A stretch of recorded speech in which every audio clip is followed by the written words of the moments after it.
Bueno, muy buenos días. Muchas gracias por esta excelente asistencia. Muchas gracias al senador Francisco Chaguán por la invitación y por esta convocatoria a debatir sobre principios del socialcristianismo. Obviamente que nosotros como Fundación Hans Seidel, fundación cercana a la Unión Social Cristiana de Baviera, nos motiva y nos alegra que se debata, que se discuta, que se analicen cuáles son los principios que inspiran al socialcristianismo. La verdad es que nosotros en Baviera, en el sur de Alemania, uno de los 16 países que forman la federación, la Alemania federal, no solamente hemos mantenido el socialcristianismo en la teoría, sino que lo hemos llevado a la práctica.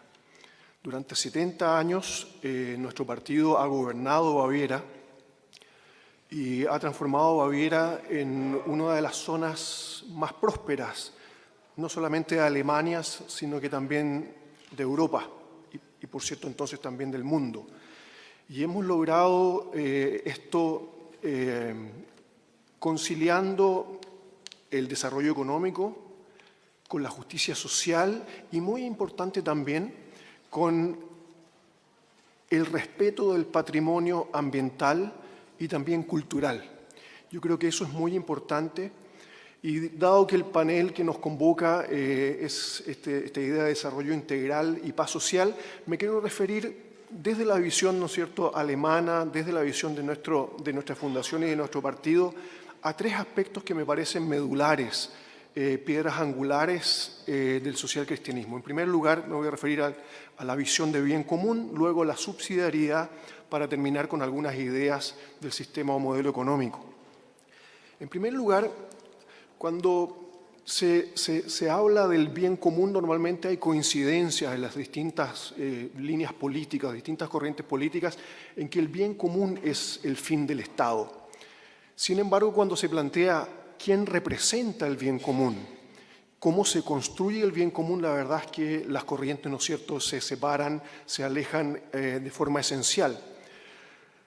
Para, por ejemplo, los sistemas colectivistas, ¿no es cierto?, que representan los sistemas totalitarios, el bien común es el bien de un todo colectivo, de una abstracción que representará una clase social o una raza y, por lo tanto, las personas individualmente consideradas no son importantes, todo lo contrario, incluso pueden ser instrumentalizadas, ¿no es cierto?, en aras de aquel todo colectivo, y esta instrumentalización en definitiva implica violación de su dignidad, de los derechos humanos.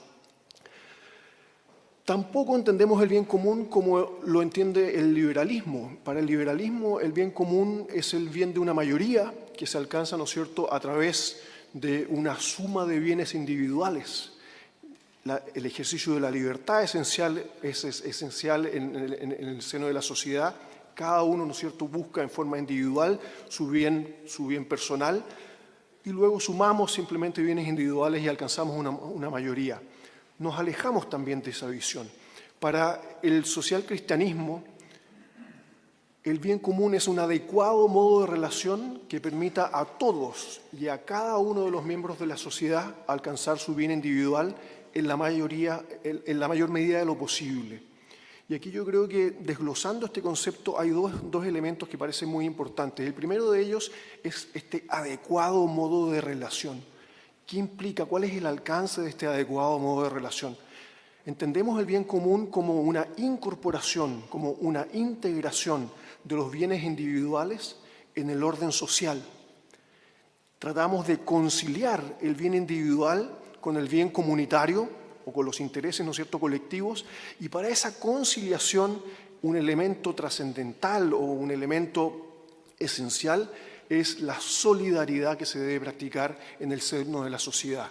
Solo conciliando, ¿no es cierto?, lo individual con lo colectivo y ejerciendo el principio de solidaridad, entonces vamos a lograr efectivamente, ¿no es cierto?, que todos y cada uno de los miembros de la sociedad alcancen su bien individual y su desarrollo, ¿no es cierto?, personal.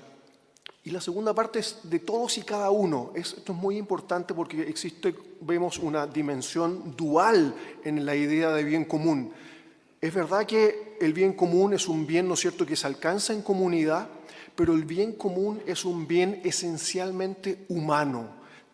Todas y cada una de las personas, ¿no es cierto?, son importantes, nadie puede quedar afuera.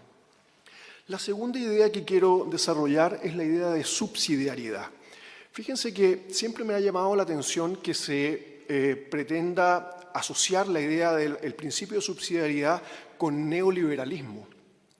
La verdad de las cosas es que yo considero que o hay desconocimiento o hay mala fe en esos planteamientos, porque la verdad es que la subsidiariedad es un principio que es producto de la doctrina social de la Iglesia Católica.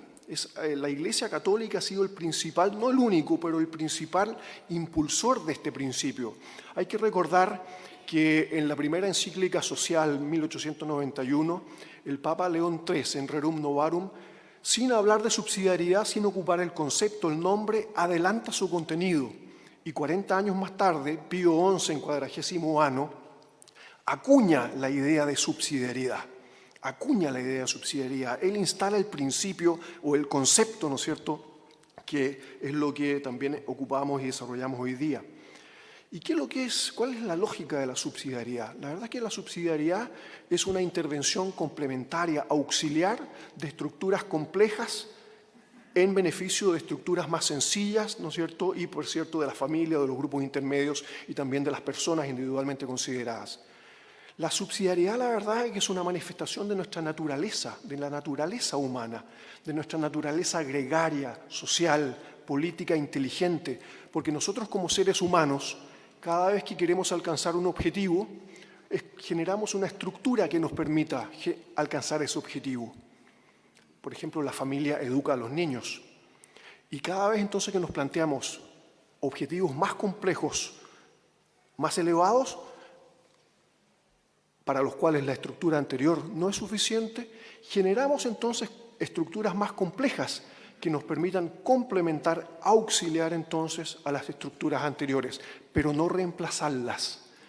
En la misma lógica, ¿no es cierto?, la familia educa y entonces los colegios, las escuelas, ¿no es cierto?, complementan, auxilian la educación que los niños reciben en el seno familiar, pero las escuelas no pueden reemplazar a la familia. Y este principio entonces inspira a toda la estructura social. Por lo tanto, como digo, es una manifestación de nuestra naturaleza política, gregaria, social.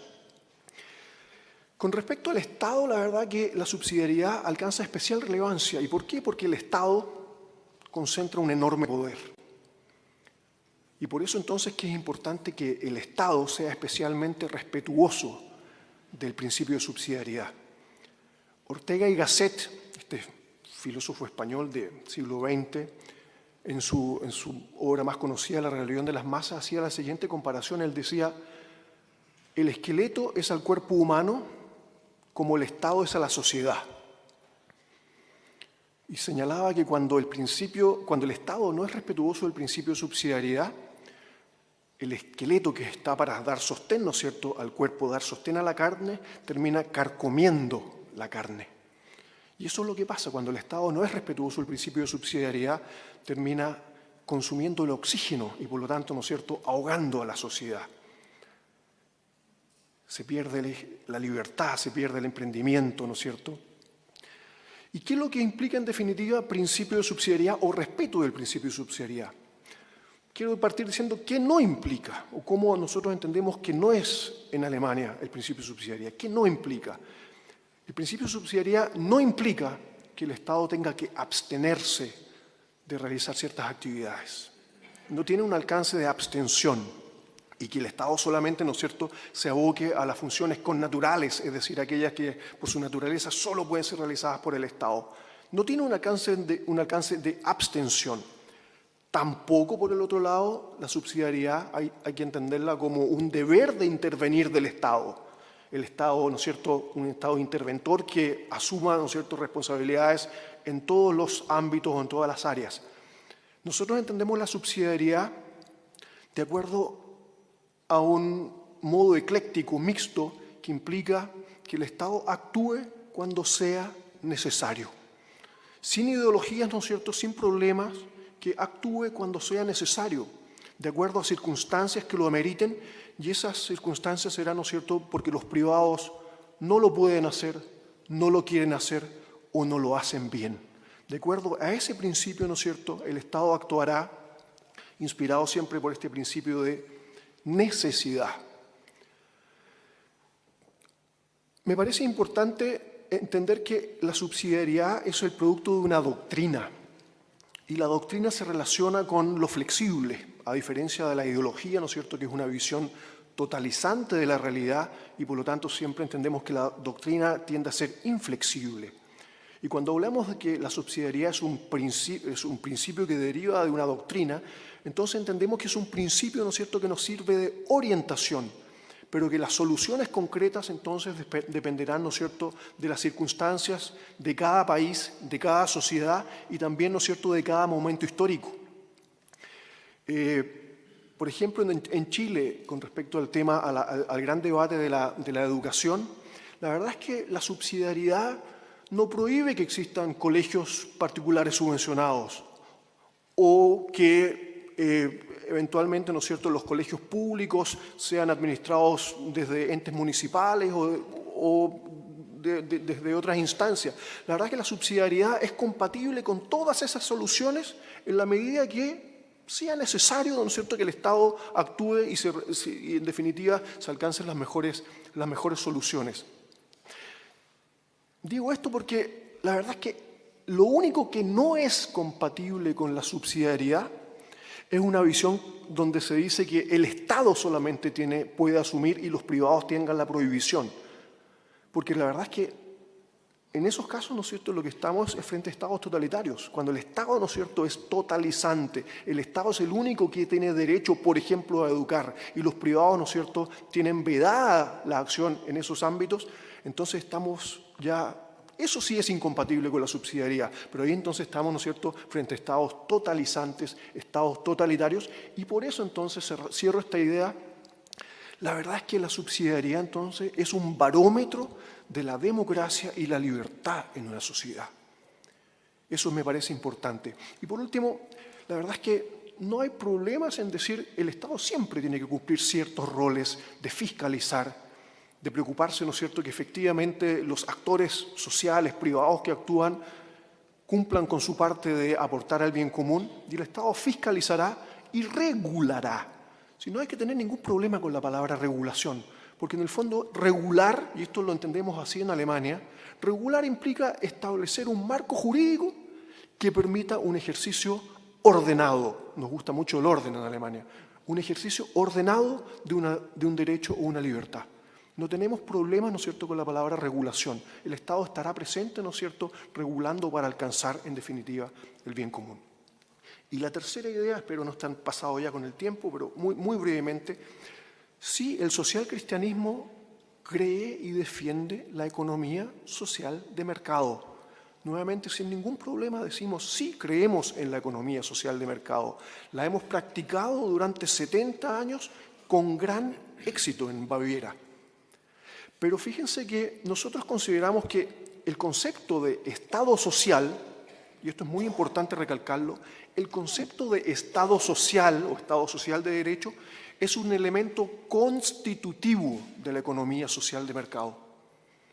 Entendemos, ¿no es cierto?, que la libertad de mercado y la justicia social son dos valores trascendentales que debemos lograr conciliar. Son dos caras de una misma moneda.